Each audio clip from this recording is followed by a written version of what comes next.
అసలు శ్రీకృష్ణుడు అశ్వత్థామను ఏ కారణం చేత శపించాడో ఈ వీడియోలో మనం తెలుసుకుందాం.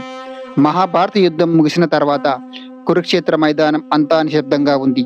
ఆ నిశ్శబ్దంలోని అశ్వత్థామ శాపకథ మొదలైంది. ద్రోణాచార్యుని కుమారుడైన అశ్వత్థాముడు తండ్రి మరణంతో తీవ్ర కోపానికి లోనయ్యాడు.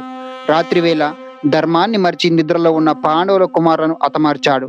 ఆ పాపం చేసి పారిపోతూ భయంతో బ్రహ్మాస్త్రంను ప్రయోగించాడు. ఆ అస్త్రం లోకాలను నాశనం చేసే శక్తి కలది. అప్పుడు శ్రీకృష్ణుడు అశ్వత్థామను ఆపాడు. అర్జునితో పతి బ్రహ్మాస్త్రం చేయించి చివరకు అశ్వత్థామను నిరాయుధుణ్ణి చేశాడు.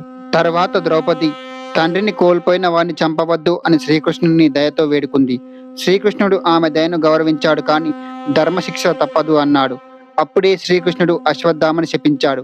నీవు చేసిన పాపానికి సాధారణ మరణం కూడా అర్హత కాదు. మరణం నీకు విముక్తి అవుతుంది. అందుకే నీకు మరణం ఉండదు.